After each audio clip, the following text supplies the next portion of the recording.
technologies on their lives.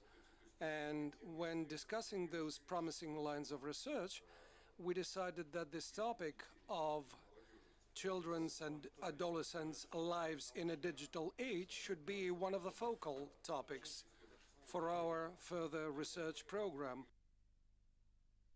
And this is exactly we decided to hold a special symposium as part of this conference, and I was quite surprised to see about 50 papers presented for the conference from 16 universities or research centers in this country, with guests coming from 6 other countries. And the discussion has been quite active.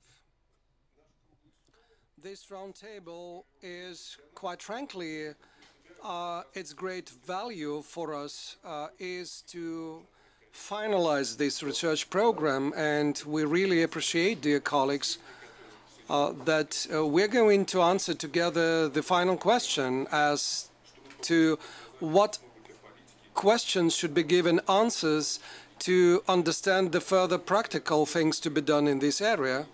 Let me share some of the conclusions from our report, if I may. Can I have my presentation on, please? So that later on we could start the discussion here. The next page, please. A few words about well-being. I must say that is not a very customary notion or subject in our tradition here. Still, we would like to follow the global trends there, and we see the growing attention of researchers anywhere in the world to these integral characteristics of human life. This February there was the OECD report, Life in the Digital Age. Well-being is an integral characteristic of mental, physical health, security, subjective satisfaction of life, social inclusion, quality of environment, and the other things. What do we know about the relation of digital technologies and everyday life of children?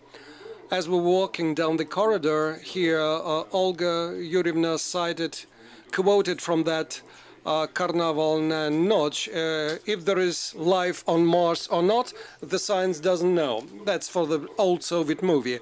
Well, for a researcher it might be really well to see something that the science doesn't know, because we actually cannot possibly say who is right, the digital proponents or digital opponents.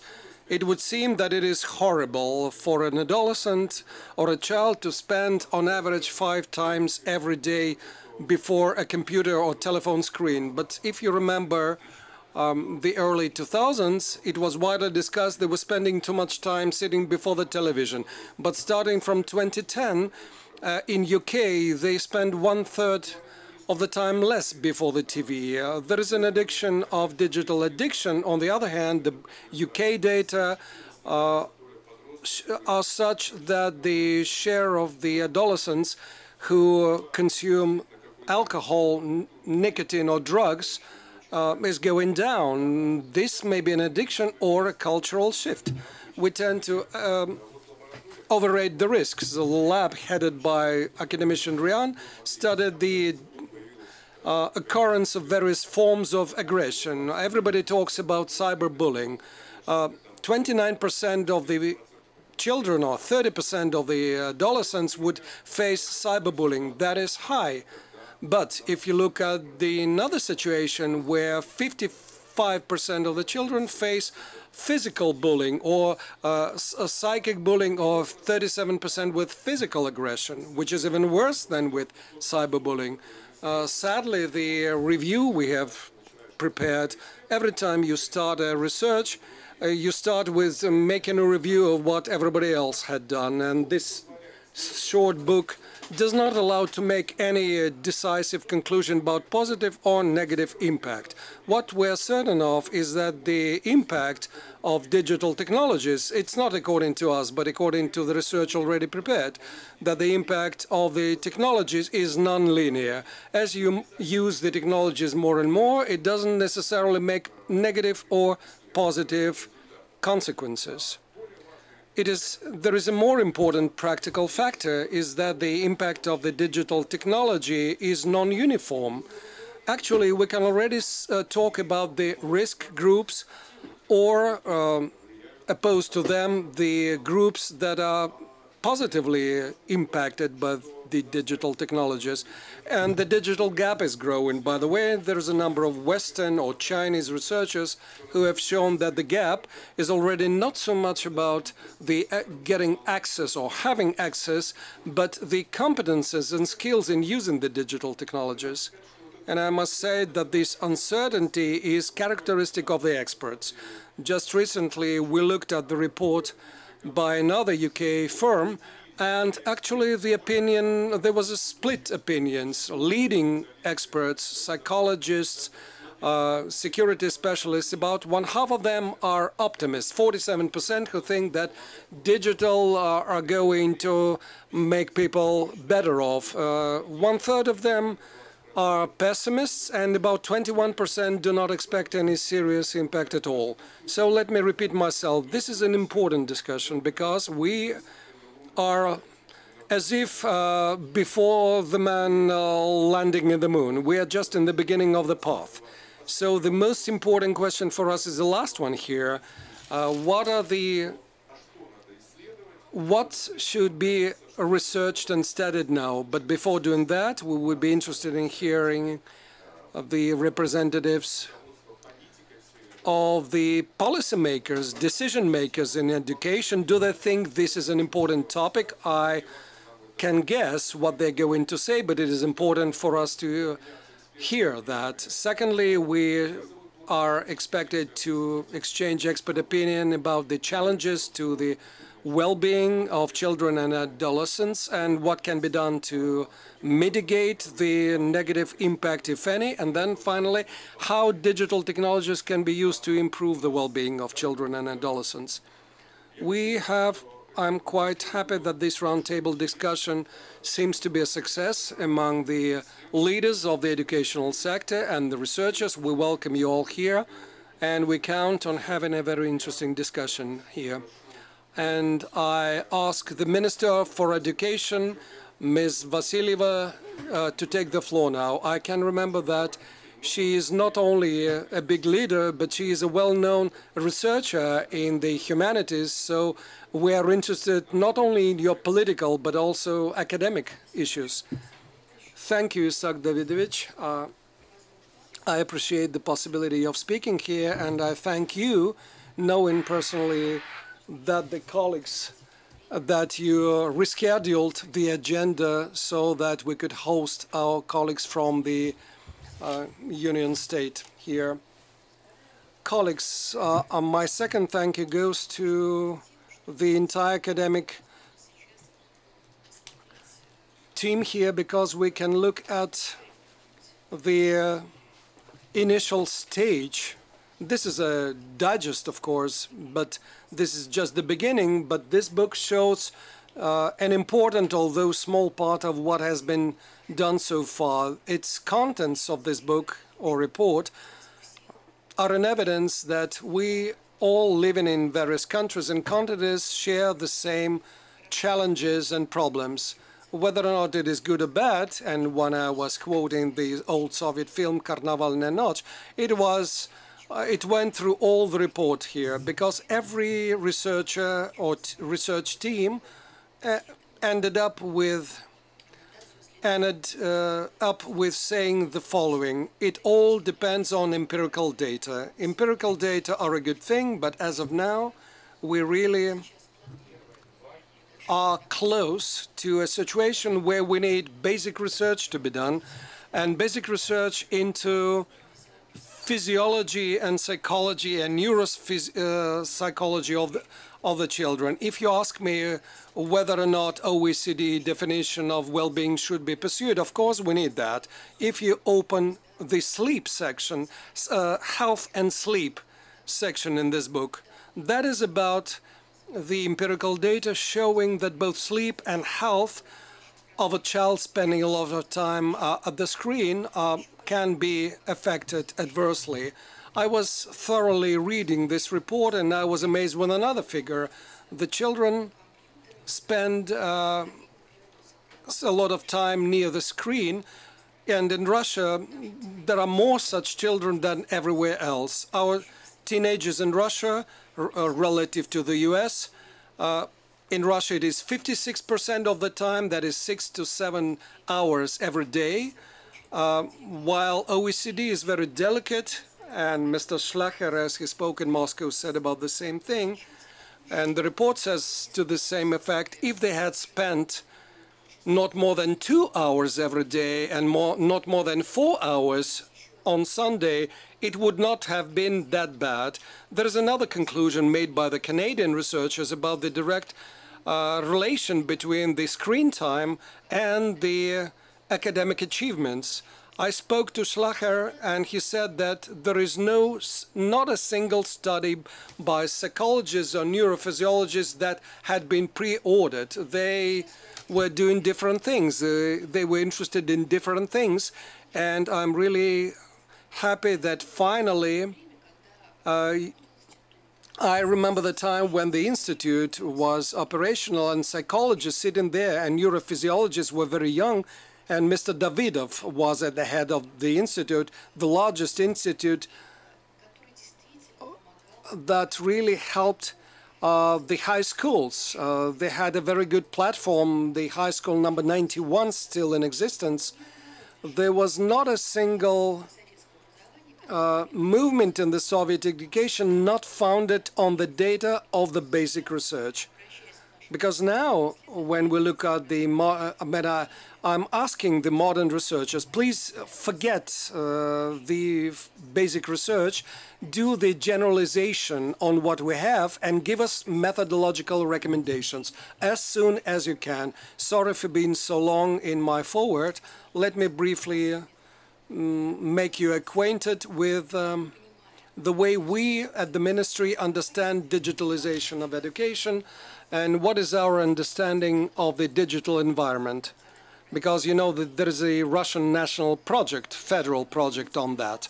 Digitalization of education is no illustration to a dystopia preventing from deviating from humanistic principles for the sake of fast solutions only aiming at saving money. First of all, and that's the most important thing, no one is going to replace the school with online courses and teachers or textbooks with robots or tablets. The digital is just a tool to implement the possibility for everyone to get high-quality education. This is what our projects are based on. First of all, we use digital educational environment as part of the environment that has three targets or challenges. First, the servicing and organization, that is making administration of the sector by using big data for decision making. We're already shaping, I'm talking about the perfection that we want to achieve, to create a database of all the information about the education, characteristics, resources, and of course participants to the process. That database would be able to use to retrieve information for the controlling bodies, doing it very quickly. For everyday life, that means that teachers and administrators will be exempt from routine paperwork, preventing them from addressing their own professional tasks of the educational process. Very recently, another research was published, sociological polls. Anything relating to national projects here have to be publicized widely in the media, and there was a question asked to the people: what is your vision? What do you expect from the implementation of the education project? There were no questions about having the salaries raised or new school buildings built or improving the material basis. There was just one predominant answer that has it all in itself. We want a higher skills and qualification of the teachers. I'm really happy now. The society seems to have realized that the only linkage of any reform or any transformation, the only factor is the teacher. and the teacher must be intrinsically motivated to be a good professional. Under the Education National Project, there is a sub-project entitled The Teacher of the Future. The society seems to have realized that, and that's a great step forward. As of now, we see the teachers are not getting any younger in this country. Until 2029, in Russia's schools, there will remain about 5% of teachers, only 5%, who are before 30. We have two cohorts, 23 to 28 and 28 to 35, and those 5% each will never change. The average age of our good teachers is over 50 years. I don't know if it is good or bad. On the one hand, that means a lot of experience, but on the other hand, there are no young people working at high school. It doesn't mean a different school is required. That's what the society are talking about. We need to stop the chaos in pedagogical education. We need to train teachers. That's what we need to do, because the current pedagogical practice is just, or training is just a fiction. How can you train teachers who do not know age-related physiology or pedagogy without having didactics or methodological courses, not to mention the specific subject matter? I used to work to teach at the high school number 91. I think that the 4 years under the bachelor program is not enough. It is even not correct to mention a minimum of 6 years, and for specialty course 5 years. That is the minimum to give the necessary knowledge in subject matters. Today we are in favor, sincerely in favor, that not every student of the teachers' college of the classical university would go to become a researcher. Some of them would go as teachers to high schools. That should be supported, but for the master's degree you need to include at least 50 hours in the disciplines I mentioned, so that those graduates could work with children. The digital is just a tool for us. We still believe that the big data will allow us to assess various quality parameters in education, and what I mean there is the conditions of the process, deliverables. Moreover, the system will be able to suggest improvements, identifying best models, what everybody else do in other sectors. It's a shame to compare education with travel sector, but it does work there. It is not dystopic, it works there. This is very realistic to expect. A second challenge or task that we should do when doing this digital environment, we will create personal homepages for the students and teachers, again based on the open data. There is a subtle thin line relating to the personal data. That will be a special space allowing the entire system to collect and analyze the data for moving forward for the pupils or students or the teachers. It will be recording the successes and difficulties, targeted support for the teachers. It's a good trajectory of professional career and growth, because as of now, and I think most of the Russians consider that the professional growth of the teacher is a good foundation for addressing the task in the national project. Every user will be we'll have the digital trace accumulating, and we will see the deficiencies, academic deficiencies, and automatically retrieve the content to make up for the deficiencies or adding to what the student already knows. If the child is interested in something in the social media, the platform will be able to come up with the suggestions. Again, in this report, and I thank you again for this book, there are very precise figures indicated. The Russian youngsters get 73% all the information from the social media. We're not replacing live communication between the teacher and the pupils. That will never happen. We don't want to give every student tablets, only teaching through the gadgets. Although this book discusses the possibility, the pros and cons. A child working with AI, having a lot of robots or other toys, and their human feelings would come over on them, and immediately there is an opposite view also being discussed in this book. This is why equipment that is being purchased for high schools under the national project only allows additional opportunities and capacity to develop the children and the teachers. I'm convinced that will allow equal access to education, because most of the children are those living in rural areas or remote areas where there is a shortage of teachers and professional opportunities for professional career growth. The biggest shortage of teachers are in mathematics, IT, English language, and now, unfortunately for us, in the elementary school is a venue of deficiency. Previously, we thought that thanks to pedagogical colleges, we would be able to maintain at least the minimum requirements there, but seems we're not. So we think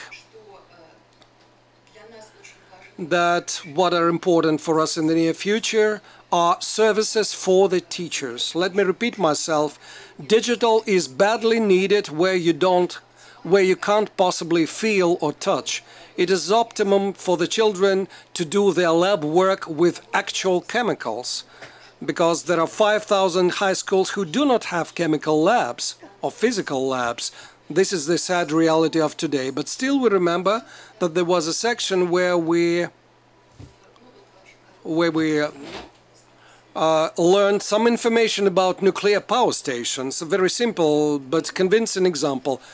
This twin that we would be able to show using the digital virtual tours at the Russian New Economic School created a platform with all the possible virtual tours around museum, but you can't substitute that for actual museum or actual facilities. But still the reality is such that there are many children in Russia who live in rural or remote areas, and there we will have to use those digital. Of course, we do understand that we need to work hard with teachers, making them learn gradually to work online, because that's where you can take the best that has been created by our best teachers and experts and the academia. Because today, as you know, that even the New Economic School, they have prepared the best content with the help of the teachers in this country. The big assessment will be made of that. I don't know if the assessment is positive or negative, but that's a good opportunity to show what it can do. And of course, we will support through that digital platform the best things that every teacher can have, so that education be not isolated from real life, and that follow the actual developments. And the positive world outlook for self-assessment is a must-have thing. It is also important for us as part of the national project to add a new level in the skills upgrade system for the teachers. What is that? We believe that relying on the experience we've got available, the training courses, we will create new excellence centers for all people working in the educational sector and accreditation centers.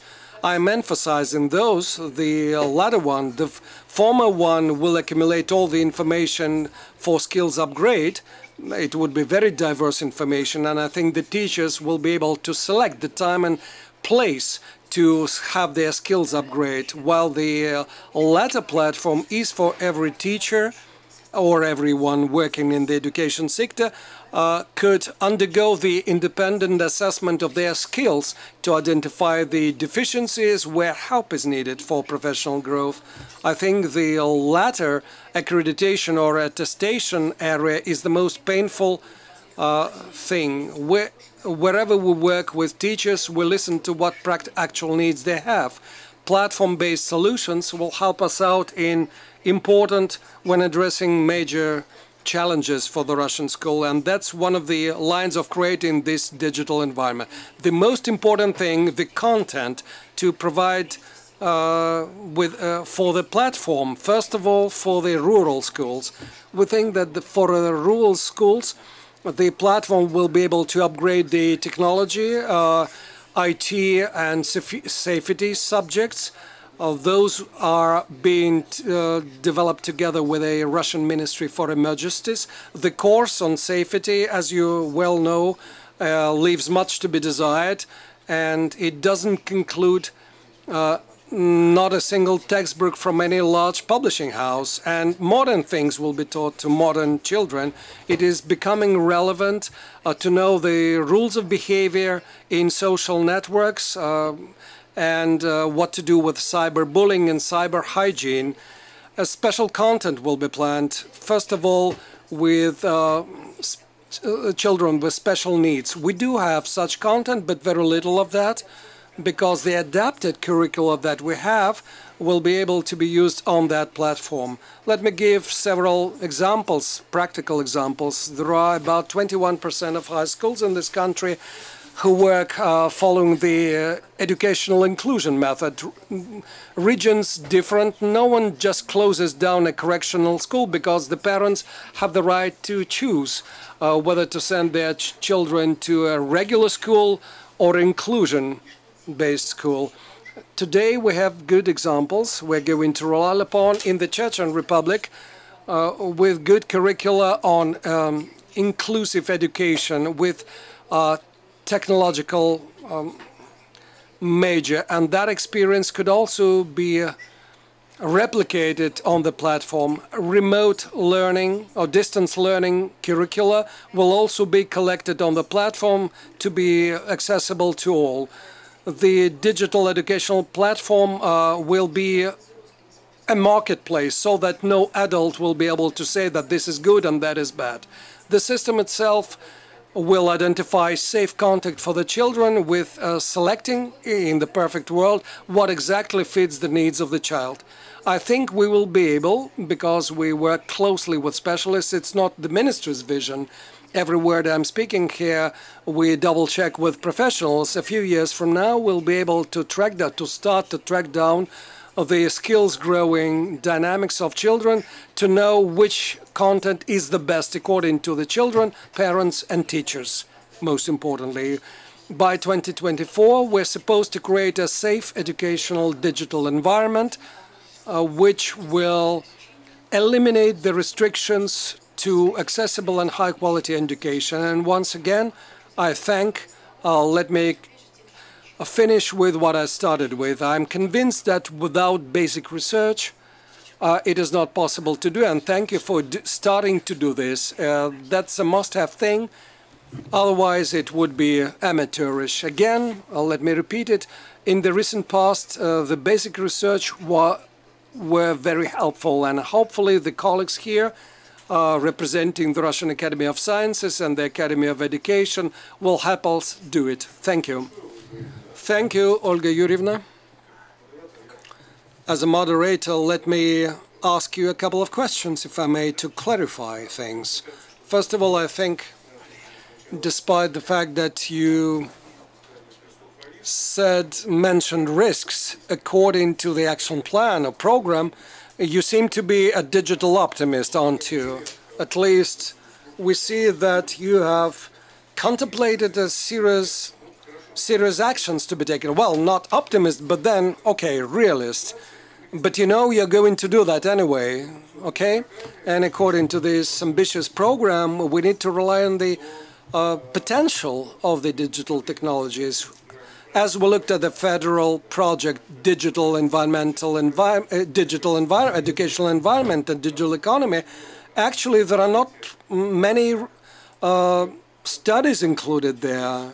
As we plan these actions, I would like to know, for instance, if we do a pilot and then assess, will something of the kind happen there? Thank you for your question.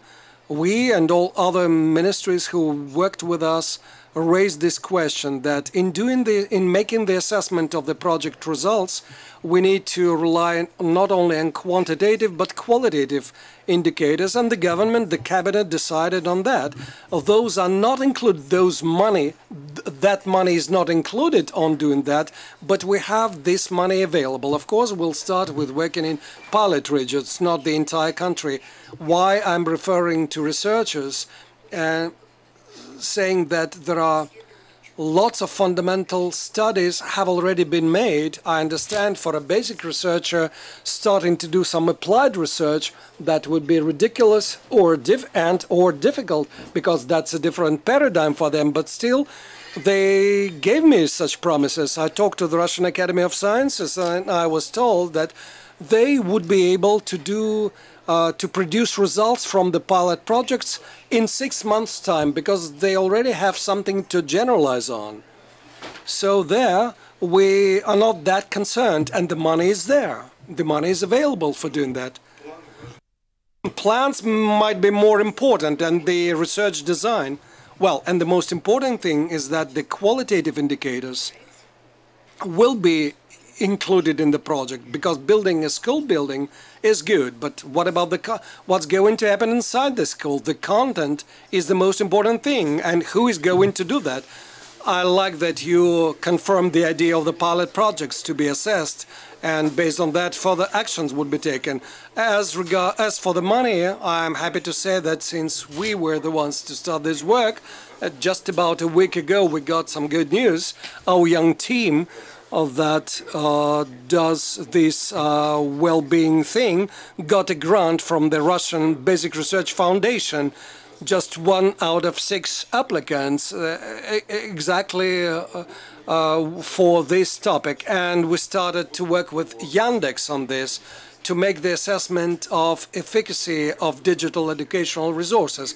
But this is just the beginning. Let me ask you one more question, if I may.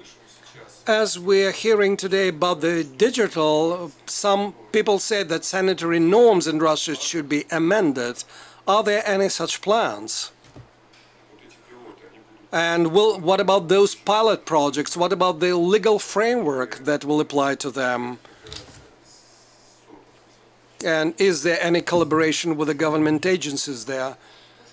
The report that we have here on our desks, every one of us, it doesn't have the most important thing that Mr. Schleicher and others were speaking about. Basic research into psychology and neurophysiology have not been made. It's only the Irish did something about that last year. They asked about the impact on the cardiovascular system, the screen time. What I'm interested in, well, you know, we have many proposals to consider. The average Russian adolescent has 6 hours of screen time every day. The book that we have here gives information from various countries about the impact on physical or mental health. But once again, Schleicher confirmed that last time, that they do not have such research. But we have the basis for doing this research, because the Institute of Psychology of the Russian Academy of Sciences had done that, and that institute, Vitaly Vladimirovich, did that. So all those basic research in neurophysiology had been done in this country starting from 1920s. So physiologists in this country are better than anyone else, so we have what to work with. Thank you, thanks a lot. This has been a wide horizon, a wide picture of digitalization, because we have not considered this problem this wide. Elena Vladimirovna, let me refer to you now.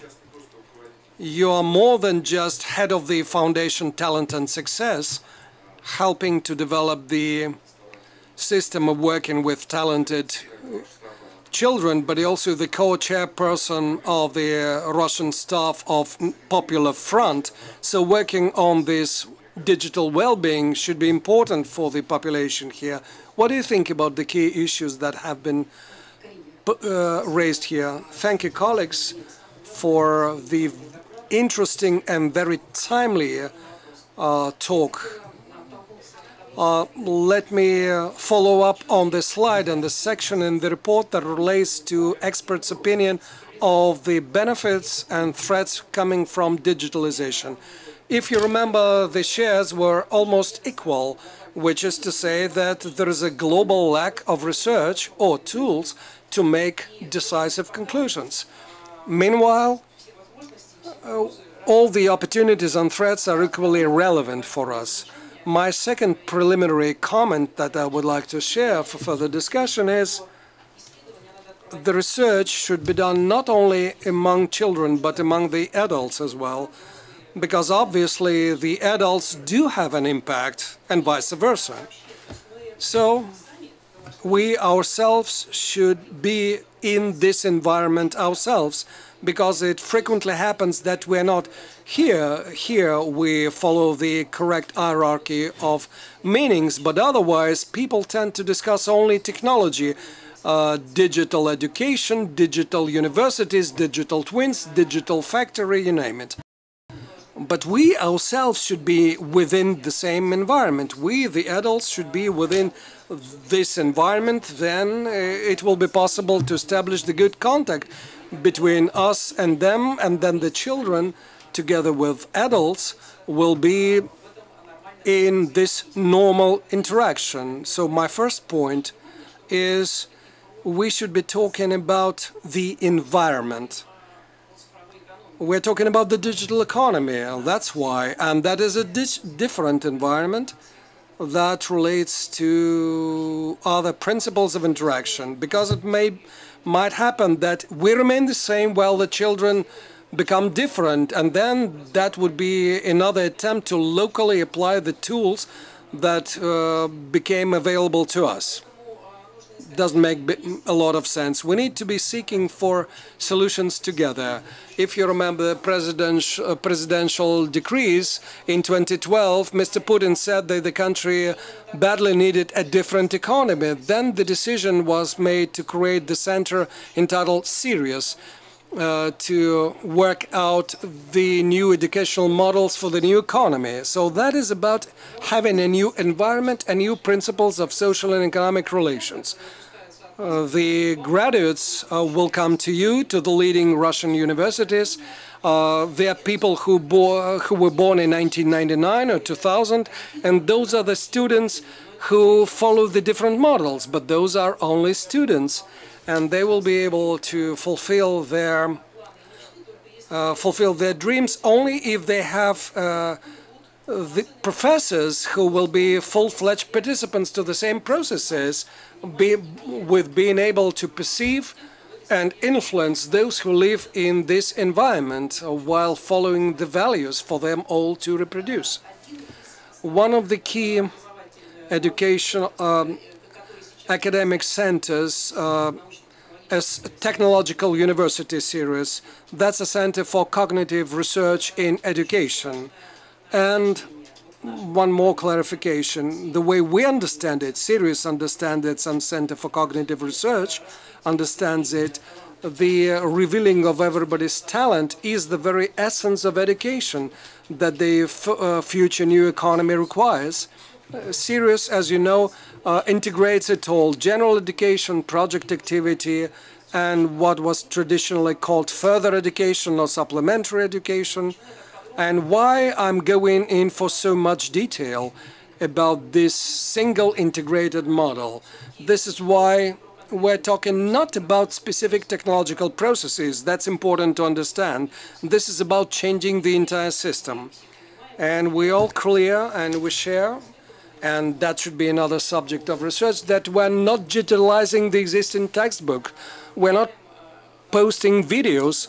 We will only understand if it is efficacious through the communication between the teacher and the pupils or students. Getting back to the well-being model underlying the big research, the big study now model, well-being is when the child gets timely help with shaping the dream and start to make this dream coming true. That is the child that will consider themselves to be happy. Otherwise, if there is no offline interest or dream, you can't have it online.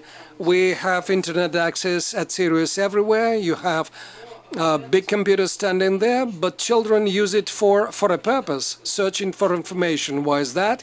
Because real life is what they are interested in, not the virtual space. In that case, the virtual space is just a tool for them, the environment that doesn't decide the content, because the content will be defined by the teacher. This is philosophy, but this is also very, very empirical. Having 30,000 graduates of the series, 1/3 of them are students of the leading universities. They all are enthusiastic, that they are ready to give us a hand, even if they are not going to become teachers themselves. These are approaches and plans that we have. That doesn't eliminate all the problems, as we heard from the report, but that allows us to be searching and try out the most efficient and effective models of interaction inside a new environment. Understandably, no one has off-the-shelf solutions. We looked at the international experience. No one in the world has them, but we all need to realize that we're going to be actively participating in that, and we discuss it and thus make it happen. The role of a human being, a teacher, will only grow in the digital environment. They are not all alone. They are not isolated. They work in the environment that we create with the Association of Schools, partners of the series, and we produce methodological guidelines for the teachers to work in a digital environment. We launched a digital platform, Sirius Online, but not immediately, but only after we got some teachers coming from various regions that can help and support the children working in the digital environment. In fact, we are all very clear that keeping the children in a class is easier than keeping and maintaining the same class online for 6-8 months without losing anyone. We now launched the series courses. There are 3 remote curricula on geometry for grades 7, 8, and 9 with more than 100 videos and 600 problems. Access is free. Everybody is welcome, and these courses include online courses and exercises developed by the leading faculty and professors of universities who work with children with outstanding capacities and the winners of international Olympiads. Actually, we need to discuss what is the vision of the Popular Front about this, but it is important that we have a community of the best teachers and professors who are ready to work together with us in this digital environment. That transition is not obvious, and it didn't take time overnight. It took 2.5 years, 3 years to make that happen. The Association of School Partners of Sirius are actively working with us, not only with their own students and graduates, but with trainers and teachers. What else would I like to mention in this audience is that this mass-scale digitalization means higher requirements to the children vis-à-vis their critical thinking, because it is only possible to do it successfully if, even working remotely, children are capable of doing research. And it is not so much for the children that we do various contests, but for teachers and students of teachers' colleges and classical universities, because that's an opportunity that we'll have to include those children in joint communication online about the priority topics. And I'm certain that your students could also be lured into these studies and attract students to get involved in this. After all, it is very important, especially having looked at the children who have spent nearly a year at Sirius Online. There are about 10,000 people. It will never work out unless there are lessons, quantum lessons, with ongoing educational environment, ongoing communication, where upbringing and education is as important as in a traditional school. Of course, that environment could help overcome the inequality. And that is what we do at the Popular Front Nauka or Popular Front Obrazovanie education, because we want to give a fair chance to all children, and the possibilities for the most talented ones are already there, but we need to protect everybody else as well. Obviously, while having a lot of positive teachers with positive attitudes, it's best for all of them to be digital optimists. We could get a lot of help and a systemic effect to organize education, and we think that digital tools can help rectify inefficient educational systems, but then the whole society should be involved. This is according to the action plan of our ONF Obrazovanie education platform. The quality of the legal framework will also be of key importance, and as we can find what is obvious for all the experts, we will still expect that the development of the government policy will also help to serve as our protection, or it will never be accountable, because we have a lot of expectations on having the processes that we regulated in such the way that we can develop and stimulate. So consistent coordination needs to be there so that we can address the common goals while looking at the children's needs in the first place. This is the only approach that we can, through which we can hope that the digital educational environment could help mitigate and reduce the gap because of the getting access not to teaching materials but getting access to the teacher. Thank you. Thank you, Elena Vladimirovna. That was very interesting. You seem to be a digital optimist as well. And thank you for the great idea of involving the school children in this research. That looks possible. Maybe we would be happy to work with talented pupils from Syria. But you said one thing that made me feel concerned.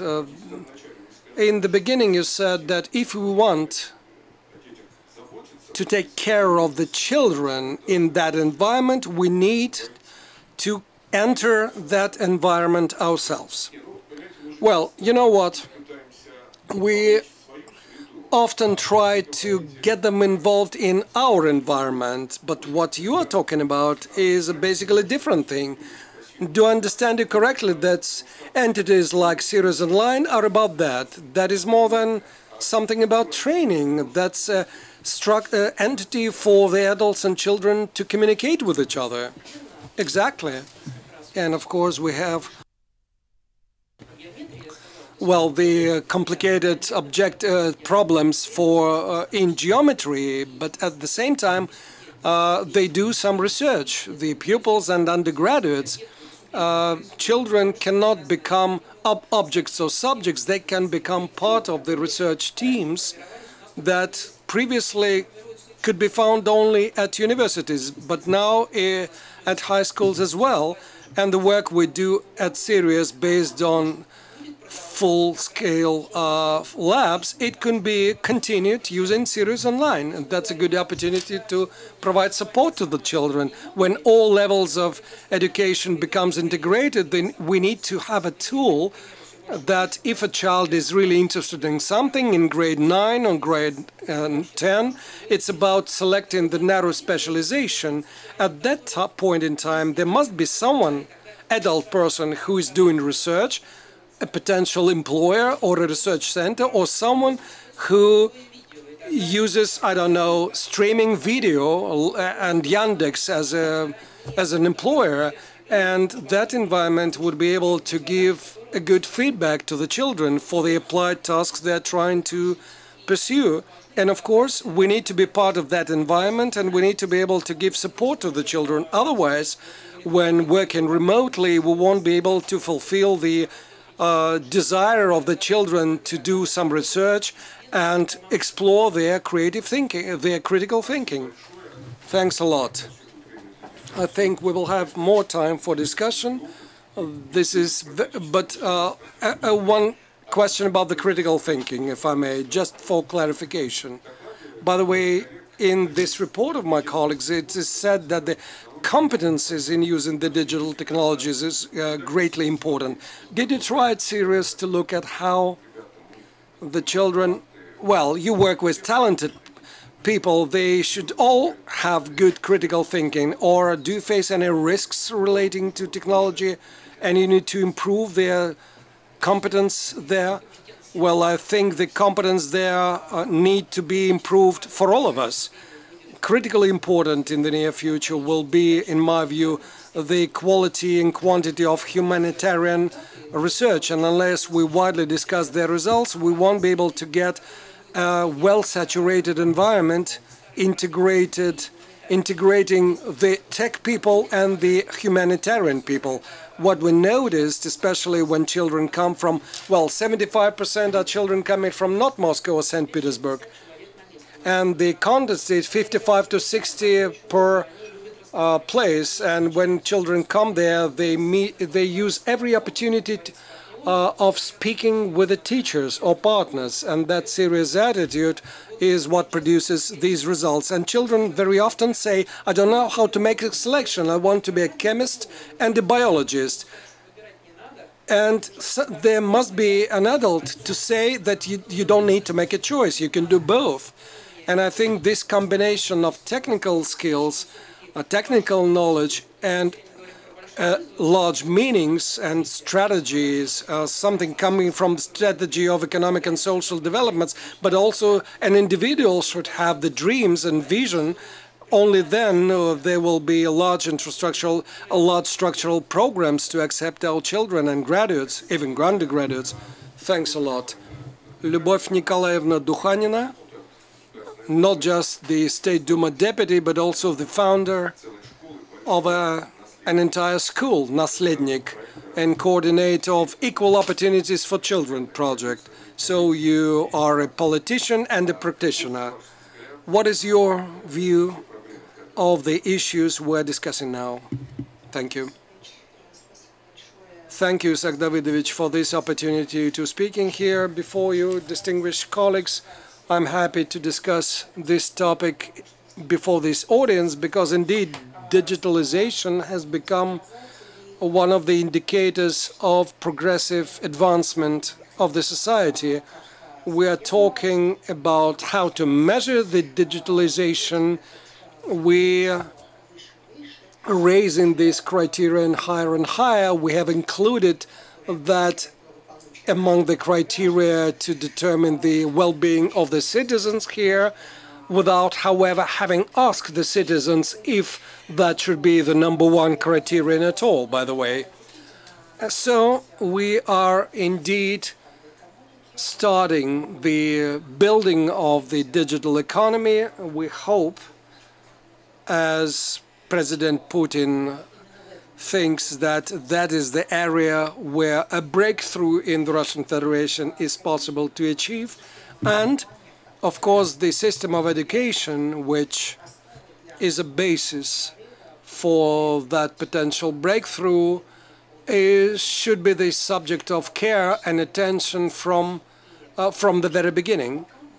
Meanwhile, of course, we are just talking mainly about providing information support and algorithm support to the existing processes and programming so that those processes be more convenient to use. We have not started discussing what exactly digital is, that digital is an end-to-end technology, that digital should be inside every item. We still tend to consider that as something additional to what already exists that gradually penetrates every other sphere or sector. This is why I think that we are slightly lagging behind. nation-wise. In the Russian education, there are lots of interesting practices and elective courses and practices, and the chain from value creation from the kindergartens to the grade 11 at upper high school. That experience is widely being developed in Moscow, where it is easier for me to know it, where the Internet of Things and big data are becoming known for children of grade 7 or 8. And of course that makes you feel optimistic that if you have good developments and good streaming possibilities, the breakthrough is possible. The challenge for the All-Russian Popular Front is to monitor the developments here, and of course we are concerned over the risks. Every time something new appears, it is important to watch over adverse consequences. You see the results of the monitoring here. Like Ms. Vasilieva said in the very beginning, that we're not going to drop the teacher, but at certain points in time there was a discussion about that in this country. We decided to ask the opinion of the children, because usually it's only adults who are asked their opinions. We decided to ask the children more frequently, and this is what the children say. Nearly one half of the children say they are ready, they are welcome digital in education, but it's only one half, so that one half of the training is done by the teacher and the other half by the digital media. And computers are not appropriate in every lesson and every subject matter. This is what children say. This is very important and serious, and we need to rethink the teaching process. It was mentioned what should be done about the lab work in high school. When you study a nuclear power, in nuclear physics, that is clear. You need to use a model. You can't blow an atomic bomb. But that's an important question. If we should do all the physics lab work into digital or part, or analog equipment should also be kept so that the children could feel the natural phenomena, because then the child will be involved in a different way with using other means of receiving the information, not only eyesight but only feelings. So in fact there's a lot that you can learn from children. Russian and international studies have mentioned more than once that over-reliance on digital produces a negative effect on the children's health. These figures are coming from the Ministry of Health Research Center for the Health of Children, and there is a high occurrence of diseases relating to school tuition. Normally that would be eyesight degradation, the stomach-related diseases, and bones and joints, and we see the result that teenagers complain about feeling tired, feeling more about frequently experiencing headaches, and they complain about problems with eyesight. As of January 1st last year, only 12% of absolutely healthy children you can find in Russian schools. If you look back at 10 to 15 years, that has deteriorated greatly. I mean, the health status of children when they finish high school, for a number of reasons that need to be studied. So, Mr. Frumin already asked a question. That is what our experts keep saying us, that new information and communication technologies are being implemented without any serious parallel investigation into their influence and impact, and that has not resulted in any change to the sanitary norms. And the most difficult thing the sanitary norm says 15 minutes of a lesson. How much it appears in practice, how long it happens in practice, it is difficult to say. It would be good to have interface studies where we would study, let's say, the time frame of a student and with the impact on the curriculum and health status.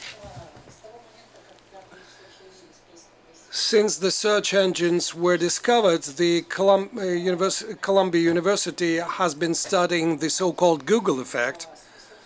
That is a phenomenon whereby a person is certain that any information can be retrieved from the internet. And in this connection, information should not be memorized.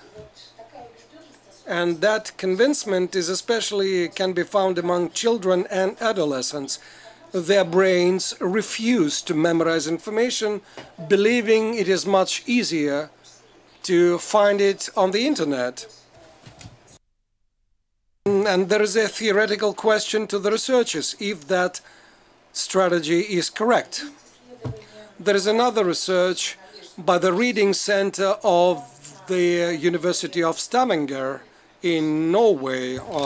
Critical thinking was mentioned before. And they compared the results of the reading in children, those who read paper books and those who read from electronic carrier. The results were better in those children who read the paper books.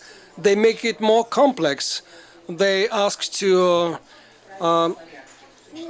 specify the right sequence of orders of 14 events explained in the source, and those who read the paper books were better in that. Again, the research that are being planned should have some practical implications, so that prompts and recommendations for the teachers should be produced by the basic research. Having said this, we measured the opinions of the parents, and that those were different. Parents think that information technology helps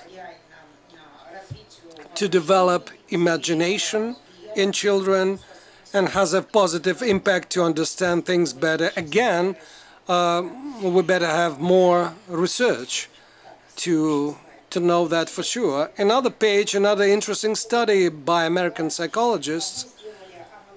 We made Russian experts of the Popular Front and National Resource of Education made a similar research, and we think we see these figures that you see here.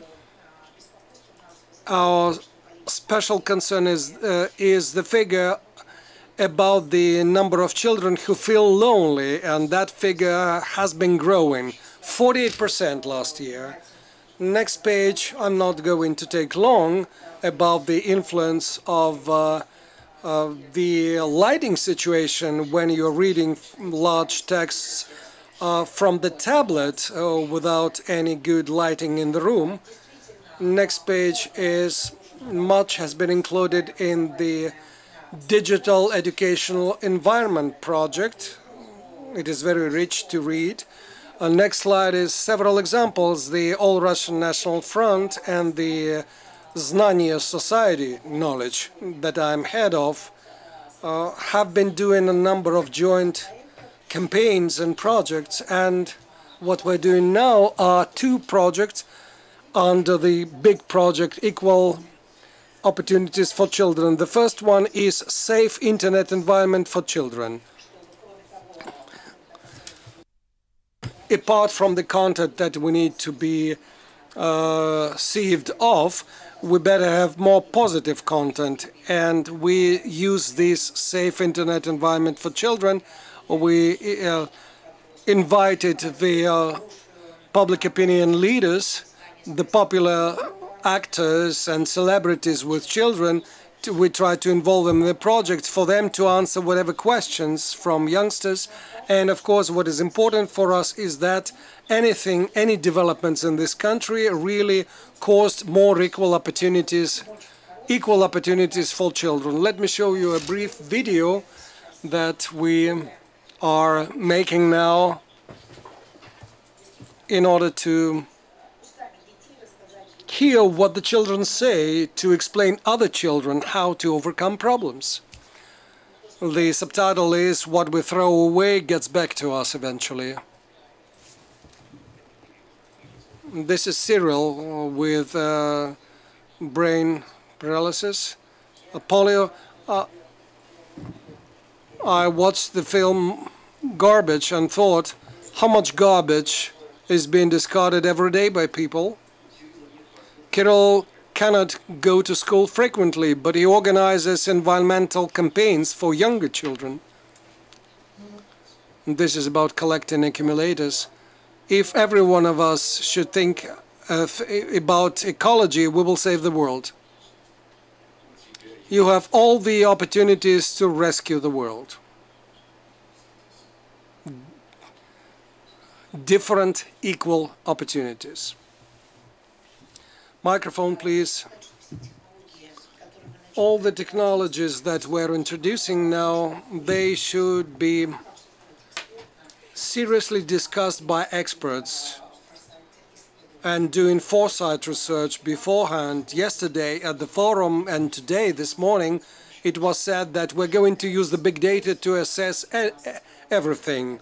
Those trends are valid for us indeed. Colleagues, I'm not going to go in for the theory of big data now, but except to say that there are risks of unreliable, untrustworthy assessment of the situation. I'm a specialist who in the Soviet times was one of the first members of the artificial intelligence research team. We at the All-Russian Popular Front will continue to measure the well-being of adults and children by doing polls and surveys, and the President of Russia agrees with this position. He is the one who created the Popular Front, so the well-being of the citizens, the actual assessment, trustworthy assessment of the well-being are the criteria that the Popular Front has been relying upon. Thank you. Thank you, Lyubov Nikolaevna. That video that is showed is very exciting, and I would like, let me ask you a question. Actually, Irina Vladimirovna and yourselves are very close to each other, speaking about the similar things. As you mentioned, the positive content. If you want that children who naturally live in the digital environment, of course, we accept this as a fact now, but then we should be coming there too, to establish the relations with them there, rather than waiting for them to get out of the digital environment. Absolutely. Last year we created the technology with our pedagogical teams. We collected, we had online meetings between the teams playing soccer, football, and then they would go out to play soccer offline. Let's remember the children in difficult conditions. Who are those who we consult when children are in difficult situations with their parents or teachers? We thought, from what we saw, that we were consulting the adults most of all. And that video that you saw is the attempt by the words of a child who is in a difficult situation to share with other children that he has a dream and he's fulfilling those. He's well collecting, organizing the teams who would take care of the environment, collecting the used batteries, and that is the person who lives a normal life. He lives a good life, and many children around him are children of that have no health-related problems. Our next presentation will be in English, so please use headphones for the translation. This symposium is an international one, and we're really happy that, quite frankly, I'm really happy that the response rate was so high. We published the announcement on the internet, and we invited, but several colleagues came here because of our invitation. Dorothy Splash, psychology professor, at University of Florida agreed to come here, we're happy because what Dorothy studies is cyberbullying. Well, various forms of bullying, but including the new form of bullying, which is cyberbullying, and the difficulties that children experience in a digital environment. Unfortunately, not all good things that happen outside of Russia will quickly come to Russia, but very quickly coming to Russia are bad things that originate elsewhere, and it would be good to know, to learn what about what the US do about that, what kind of research they do. Dorothy, please, you have the floor. Yes, thank you for having me here. It's quite a pleasure to be in Russia for the first time. I have studied bullying since 1993. So for 26 years, we have tried to address the basic research of who are the bullies, who are the victims, and how do we prevent this behavior. In 1993, email was also created. In 1993, in the United States, there was 5 peer-reviewed articles on bullying. We were decades behind Australia. We were decades behind Japan, Norway. In 1993, as a scientist, I had to make a decision of whether or not the data coming out of Norway would be useful to me in the United States. There are approximately 1,000 articles written on bullying, I think 200 of which my lab has written. So we advanced the understanding. However, once we figured bullying out, cyberbullying emerged. Now, when we think about the research of what is working in bullying prevention and what is not working, it's an international conversation.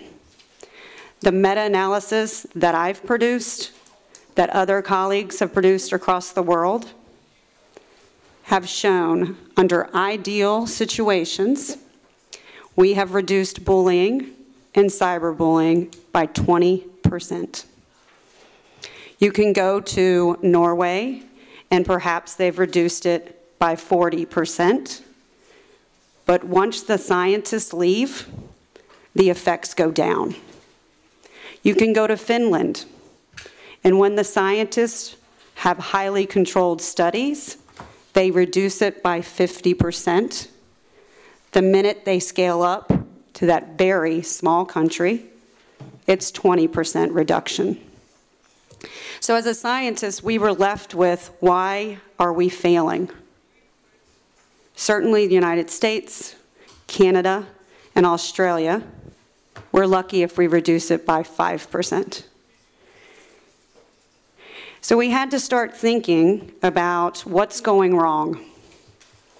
And we heard things from teachers saying it's not my responsibility. I have too much to do in the classroom. We heard from kids, these programs are boring and not engaging. As a scientist, I then thought, how can we move the needle? How can we improve the reductions of bullying and cyberbullying? The solution was to partner with computer scientists to address the concern that teachers say they don't have time or they don't have the training. We now have leveraged innovative online professional development to give teachers opportunities to not only learn how to identify bullying, but to be able to intervene effectively. We heard from students that the role plays in our well-being bullying prevention programs were not realistic. They couldn't get into the characters. We then partnered with Google Virtual Reality, creating 5-minute immersion experiences through virtual reality and have increased empathy within 5 minutes, reducing bullying. We've also paid attention to the fact that social emotional learning and well-being is not something that you teach a child in a 45-minute lesson. When we think about math, we give kids a lot of math problems. We drill, we drill, we drill. Social-emotional learning, interpersonal skills, should be practiced. We now have created text messaging programs that supplement the classroom curriculum. If you learn about perspective taking in the classroom, wouldn't it be nice when you're fighting with a brother or sister for a text message to come in and remind you of what the teacher taught you that day? We've moved on to partner with artificial intelligence computer scientists at MIT, Carnegie Mellon, and University of Illinois to think about how can we go from 20% reductions upwards to 50%. We've also partnered with the National Science Foundation to figure out how artificial intelligence can help us create safer spaces when cyber activity is mean and cruel. We have money from Science Foundation to create a bystander bot on YouTube. So when your son or daughter posts a video of them singing, thinking that they can sing, and everybody across the globe tells them they can't sing, wouldn't it be nice if someone, it should be us, but it will be a bystander bot, encourages pro-social behavior from those interacting with your child. So I agree with the minister that, in fact, Ministry of Education, that technology is not the panacea. We see it as complementing the work that we do. These technologies will never replace the fact that bullying is lower in schools where kids feel connected, where they have trusted adults, where they have pro-social peers. But these kids are in these spaces. We can use technology to enhance our prevention programs.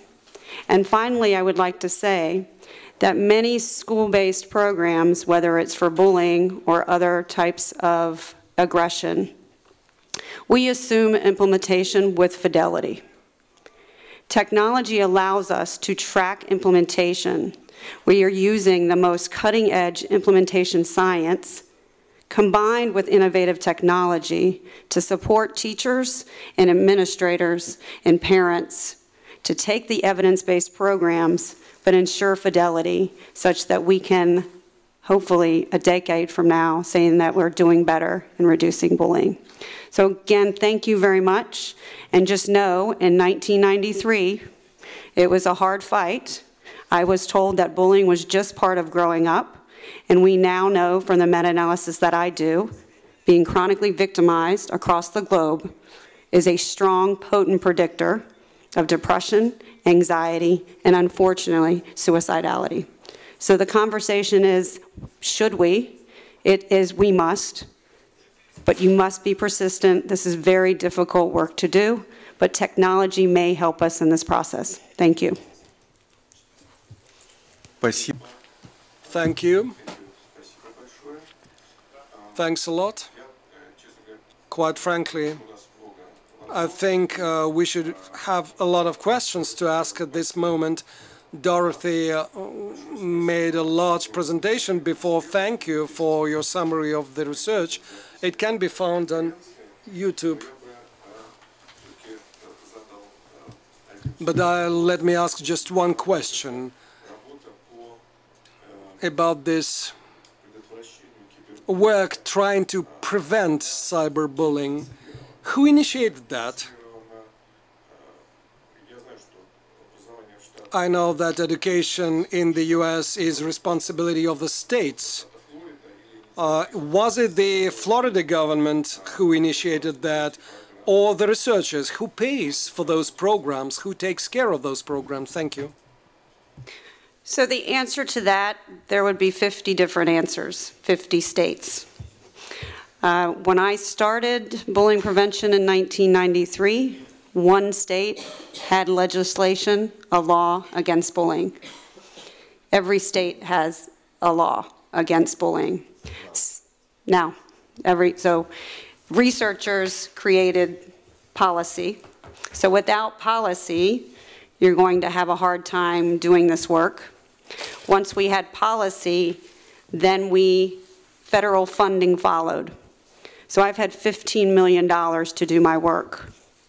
That's been since 2011. Federal funding didn't come until 2011 when the Obama administration had a White House conference on bullying. Before then, we did not fund it. So in some ways, it's the researchers driving the policy, driving the legislation, the Congress giving researchers money, basic researchers, applied researchers. The National Science Foundation saying to the scientists, we will not give you money for just basic research unless you have a broad impact to society. That Congress then mandated $250 million to comprehensive school safety, $50 million, which has been taken away under our current administration. So the question of who has mandated this and who is paying for this, it varies by state. For a long time, we had a debate that the schools are not responsible for cyberbullying. It doesn't happen at school. It happens at school. Kids do not say online, offline. They're always online. Increasingly, the states are taking responsibility for bullying and cyberbullying because of my research that shows they are causally linked. If you engage in high rates of bullying in school, you will engage in high rates of bullying when you pick this up. So the prevention is critical to start with the school, to create caring relationships, supporting relationships as such when you interact with people through technology, you will engage in the same way.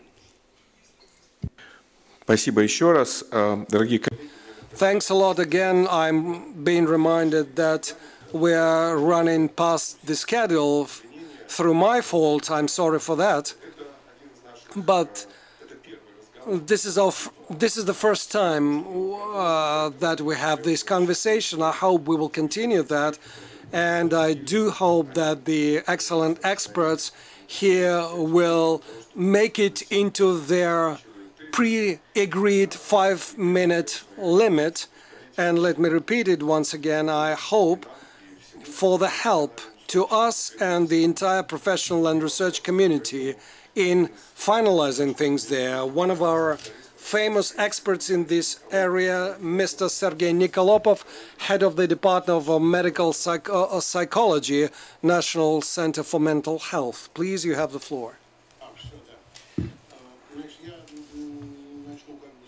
Let me begin let me follow up the previous presentation. As far as I heard it, I think the focus keeps being shifted to the digital society. And all the time people are talking about digital computers, you name it, while Dorothy mentioned an important thing in her presentation. Because digital turns into actual offline suicidal things, depression and other problems. And in this regard, we must understand that generally speaking, the challenge and the task is not about computers. It is about the situation where there are lots of people, more and more people will exist in two worlds, online and offline. And the problem, the question is whether or not they do understand the difference between online and offline. And do they feel it when they cross the line between the two? My area of interest recently has been whatever issues relating to expressing the humor, both for diagnostics and otherwise. And the first thing I noticed that the traditional joke is too lengthy a text for the young people here. They perceive it as if a novel, so they fail to understand it. Most people here know of the cartoons by Harlow Bidstrup, people we tested were not able to follow the sequence of pictures from the first one to, let's say, the 10th one. The memes are what they're used to. They're used to living in a very brief and short world. I don't know how to address this. This is just a phenomenon we should discuss. The second thing that relates to the Dorothy's talk is we do research in gelatophobia, the being afraid of being laughed at. That's one of the forms of sociophobia. About 7% of the adults suffer from that. Among teenagers, that fluctuates. The adolescence fear is higher in boys, but where they are less active in class or elsewhere. And that's where digital could help overcome that, on the one hand, while on the other hand, the same digital could help bully those guys, and that form of bullying is not the ultimate aggression, but as if a joke. But are you really certain that those jokes are perceived as jokes? Psychasthenics, for instance, fail to perceive anything that we call practical jokes. They perceive it to be an aggression. They perceive Charlie Chaplin as a victim, not as a comedian. They never laugh at watching that. And there are quite a lot of such people, and they can be found in schools. So the biggest problem, to my view, from the research perspective, and I don't have a recipe for that, is a problem relating to the analysis of living between the two worlds, online and offline, and crossing the line and perceiving, realizing that you're crossing the line. Absolutely, Sergei Nikolaevich, that was beautifully spoken. Artur Seferyan, academician of the Russian Academy of Sciences and the head of the lab of prevention of asocial behavior at this university. Thank you. In 2017, our lab, my lab, made a research, a federal research, because regions were involved from 5 federal districts in Russia. And then in 2018, a similar study was made in Moscow. There are the following findings that I would like to share with you. The reports you find on the desks say that according to our data, cyberbullying is not the leading form of bullying, generally speaking, as of now. I'm not saying if it is good or bad, but it is not the leading form. The leading form of bullying is the conventional forms of bullying. By the way, those are data corroborated by the Moscow State University team led by Galina Soldatova. They got the same or similar data. And you know, they rely on the Internet Foundation that she chairs, so their conclusions are similar to ours. Now, talking about the regular or conventional bullying, I would like to point out an important thing. After all, the prevention programs are still there, and Dorothy mentioned them. We also have such programs in place, but an important thing is that the occurrence of the bullying and its adverse consequences strongly correlate with such a simple fact as a climate inside the schools, according to our data. If the atmosphere is positive in a particular school, there will be less bullying there. Otherwise, if the atmosphere is negative, both conventional bullying and cyberbullying will see a higher occurrence and a stronger rate. By the way, Lyubov Nikolaevna said that we're going to rely upon the opinions of the citizens. We are also do this, and those are the school pupils rather than abstract methodologies to assess the atmosphere at school.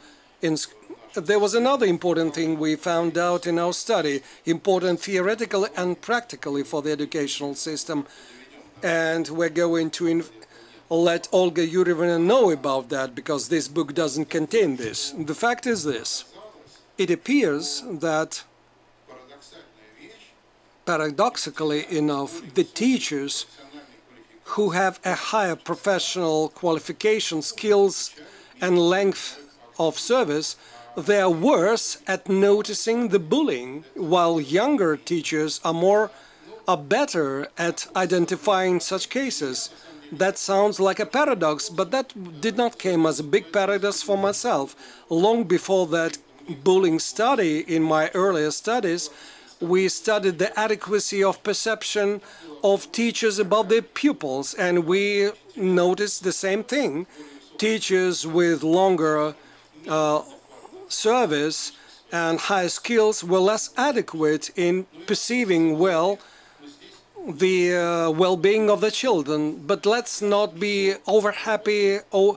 too happy over younger teachers, because it's not because of their professionalism, they lack professionalism, but they are psychologically closer to the students, that's all.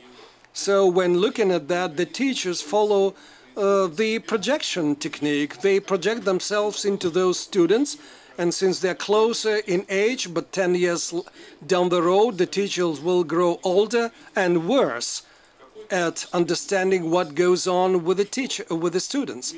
The practical conclusion is, our theory says that the teacher is a highly professional person, but when it comes to asocial behavior, bullying, or aggression, we do not train teachers as good professionals, so they have to rely on their everyday common sense. Thank you.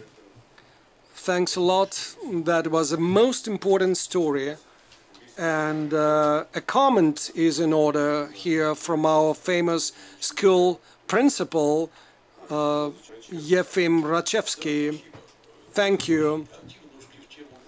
We're actively discussing bullying, and I'm really concerned because a week ago I was addressing a problem there. The person stays at school, but he posted a photograph that he is going to come to school bearing a knife, and the whole class decided to stay at home. A very old person helped me out.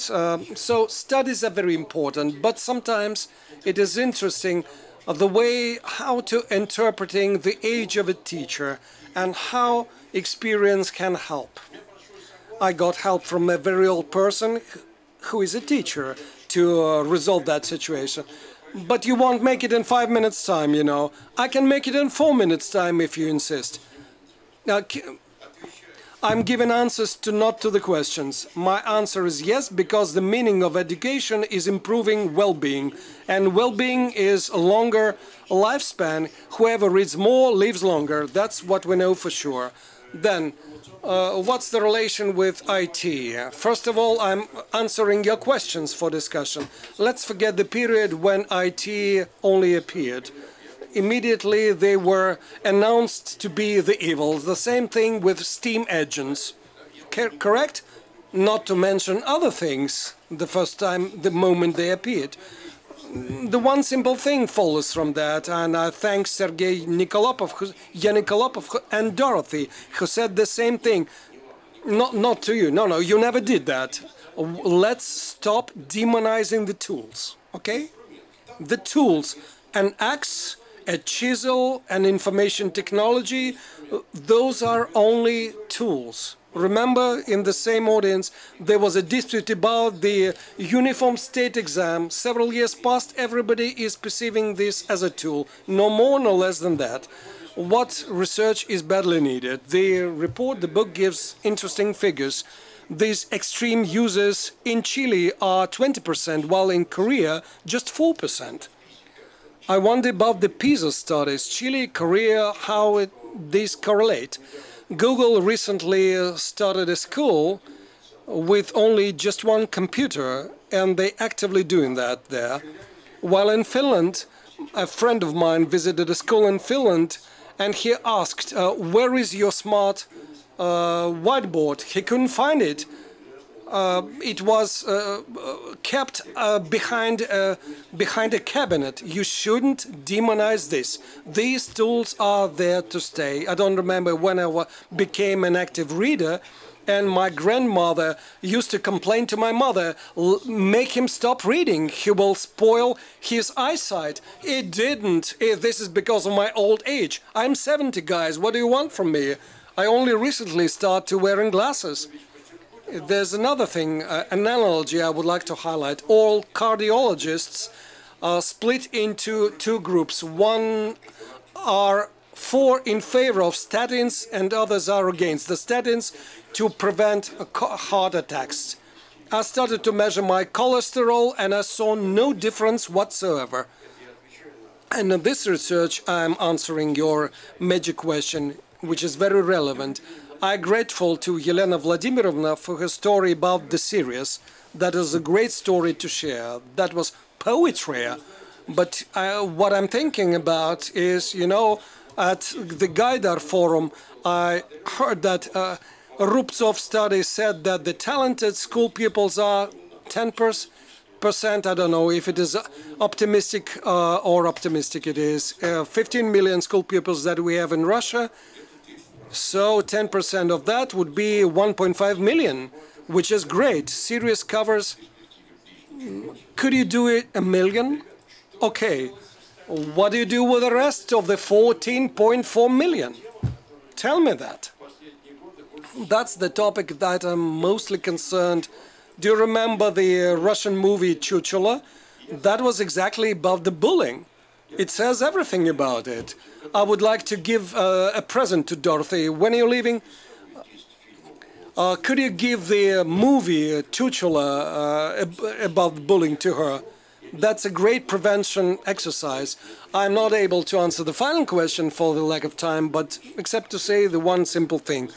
I totally share the idea that this tool should be accompanied with a great humanitarian component, that all schools praise the teacher, and that is gradually happening. I do not have an idiotic and moronic optimism of a school's principal, but I see the young people who come to work to schools and the not so young people who stay to work at school, and those that make you feel more optimistic before blaming them for being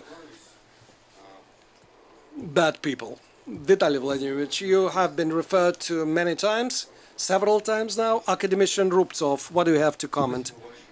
Thanks a lot. Let me answer the last question here. The one that you posed. What are the research questions to be answered to get an evidence-based foundation for policy and practice in education in the area of children's well-being? This question has a long history behind it, so you're reference that you were just getting prepared to fly to the moon, it was wrong.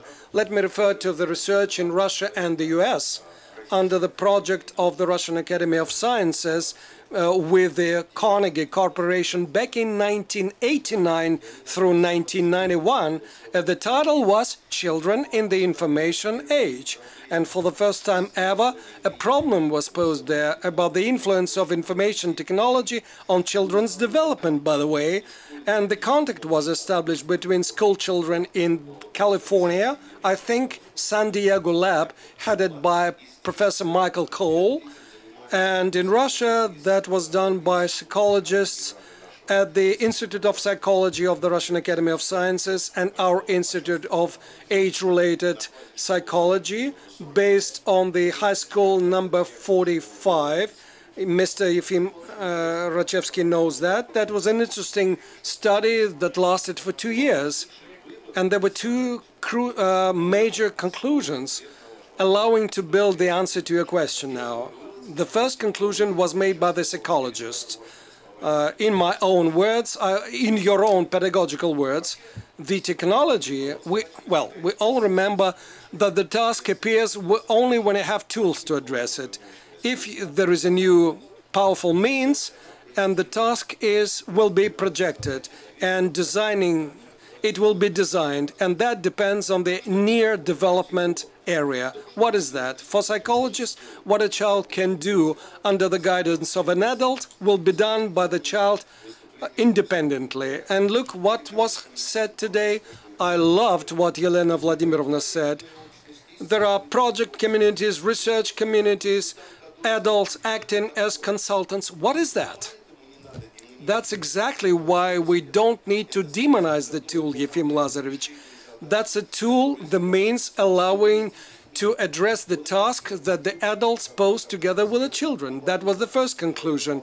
And then it was replicated in 1993, I think. That was a huge UNESCO conference on children in information age, where this conclusion that communities and the ways of behavior of people will define the efficacy of information systems and technologies, that conclusion was made as a key finding. As we ask it now about practical efficacy, let's answer this like this. Let's table the technologies where adults and children communities become efficacious. The distance learning technology department head are there. That is the department where distant technologies are used, and what is the most important thing there? People, not technology, but those are people, students there with difficult diseases, and still they mastered the master's program. They asked us to create a master's program for them. And finally, what are the studies that need to be made? At that congress, UNESCO Congress I mentioned, it was shown that, of course, as with books, the same happens with the IT, the personality of humans will change, and that has been accepted as fact. And then, what do we need to study? What we already know as part of the traditions, the development of cognitive processes or higher psychological functions, as we call it, attention, memory, and all other things. Ekaterina Nikolaevna, I agree with you. There are no actual studies to show the systemic development of those indicators because the memory varies or changes, perception changes, attention changes, different things are taken into account because of psychophysiological changes. We need systemic investigation into that, and as part of the work we do with the High School of Economics and the Teachers Training College, we do this and that what needs to be investigated. Thank you very much. Thank you. I think that is an important thing to be discussed. Exactly, that are very promising areas for research. The children and adult community in the digital environment, very interesting thing. Similar things are being studied by the commission, or were studied by the commission of Mr. Bunimovich in the under the Moscow city government. Let me give the floor to him, Mr. Bunimovich. Well, I would like to share a few comments. Because of my specificity as the Ombudsman for Children's Rights in the Moscow city government, I'm wearing several hats, and we're discussing offline and offline spaces alike. But for a long time, I found myself in various spaces. One was the High School of Economics or the Ministry of Education, where people were discussing talented people, talented children, curricula, unified state exam. Then I would go to the prosecutor's office of the Ministry of Interior to discuss children and the problems relating to bullying or cyberbullying or drug abuse, and those seemed as two different planets and two different kinds of children. What I'm hearing today or recently seems like this society starts to understand that those are the same children all across. In this regard, the combination of these two areas or spheres, one the educational paradigm and the other that involves all the risks and problems pertaining to this age bracket, that is very important indeed. I'm now a member of the Presidential Council to implement programs to protect the family and the children. I'm really concerned that, again, that seems to be perceived as two different planets. The Council for the Protection and as opposed to the National Education Program. I think these two planets or universes need to be integrated. And by the way, that is up to the academia. Okay, people have become more professional. Initially, when I got to the prosecutors or the police forces about the dangerous website, they said, we don't know. What are you talking to us? Now there are special departments there and people who speak the same language as I speak, having graduated from mathematical department at Moscow State University, although recently I moderated a roundtable discussion on IT and school-related problems and issues and digital world, and one of the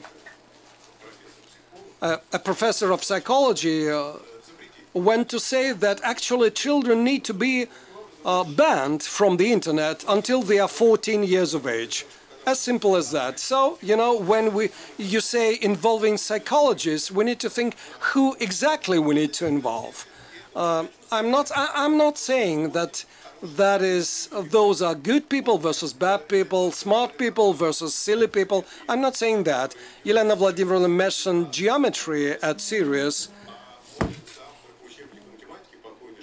but the Olympics that they're doing, the winners of that Olympics who use computers for doing geometry problems at school, while the founder of that Olympics, the genius of geometry, Mr. Sharigin, was categorically opposed to using computers in class. That was just 10 years ago. Unfortunately, that integration does not happen. It was fairly said by Mr. Rian that the key thing about cyberbullying is the atmosphere inside the school. Correct. Why we use the ratings to measure schools. It started in Moscow, then Russia. I'm a member of those ratings, and it's been 10 years that I'm trying to bang my head on the wall that we should measure not only the contest, but also the school atmosphere, where you have aggression, violence, cyberbullying, drug abuse, you name it, or those are not to be found, or at least schools try to minimize that. At the same time, we work with disabled children or migrant children. That is not measured at all. Well, they started to do something, very little something about it, but it only starting. So it's a question up to the academia. How do we practically measure that, so that we could include it in the ratings of schools? Because otherwise, if schools will only look at something else while we're doing research here, no practical results will be produced. Another thing about parents. We mentioned them, and let me draw your attention to one thing. We must have many parents-related processes investigated thoroughly, because parents are normally against of their children spending time on the internet. I recently talked to the Kaspersky lab, who involves kids into the internet. It's parents. When they are 3 years of age, I doubt if 3-year-old children would switch their computers on. By 5 or 6 years, about half of children will own computers or tablets or telephones. As parents do this, they need to be clear about the risks. By the age of 11, all children will have some gadgets.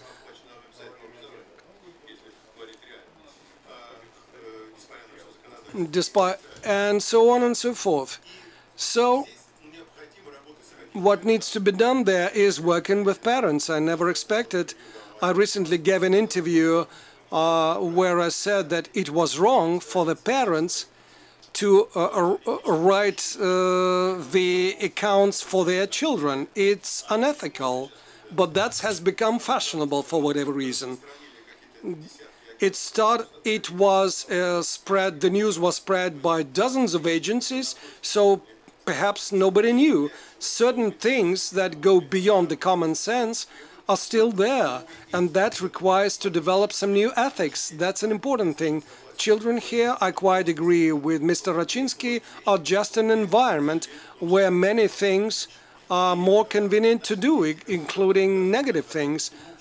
Children here are much better at technology than we are, but similarly, as children are always, they are more naive as adults, and the internet is more dangerous there. 39% of children give the number of their school where they study, their home address. They post pictures of their homes. More than half of children 7 to 17 got suggestion to become friends in 30% of the cases from unknown adults. Every third school child met offline people with whom they got acquainted online. And the problem when an adult man approaches a girl in the street, she knows what to do, but similar things happen online, especially when those adults get some information. We just saw the Michael Jackson, a film about Michael Jackson, about the theory of seduction. People who abusers online, they're equally professional. It is even more dangerous on the internet. So this complex of things that had to be thought out for us to know how to work with adults. That's very important.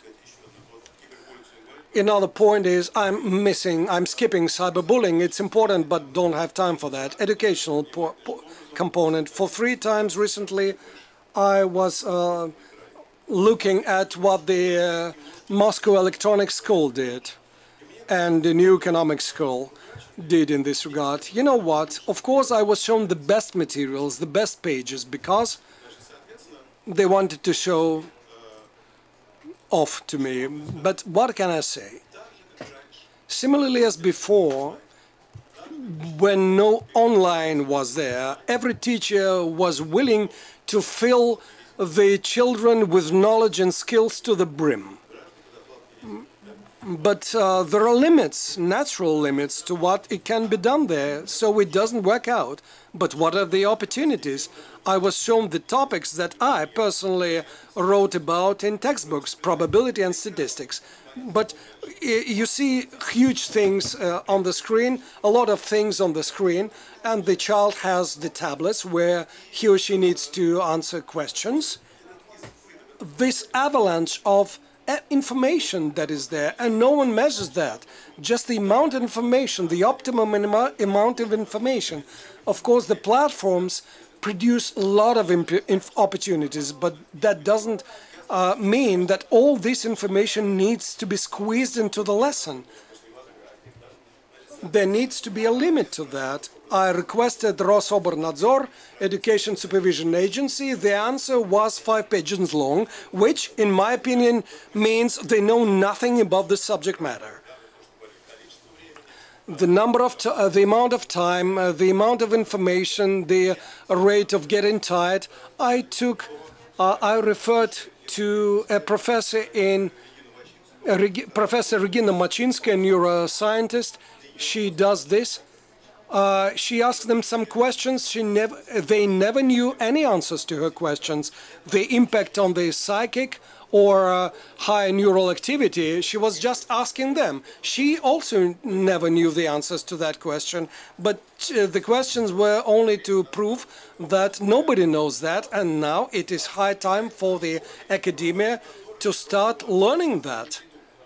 It is not for the government agencies to come up with these things. And finally, you don't need to talk only to most talented children, as was fairly mentioned by Mr. Rachinsky. We just had a conference of public councils. I did public councils of children from, and it was attended by the head of the investigating committee on transport to to discuss the dangers for children in public transportation. They are even putting down the terms, the language, to know how to speak with the children. This well, it was good for the police general to attend there, but that was just the beginning of the way. Thank you. Thank you, dear colleagues. Amazingly enough, we made it we are right on our agenda and the timely. Thank you for everybody present here. Sadly, we don't have any time left to give the floor to anyone else, but we plan to organize a workshop on children's well-being in the digital age. It will be regular starting from next year. And as Vitaly Vladimirovich said, we're discussing a large-scale research program, and we will welcome all good proposals. Thank you very much and have a good evening.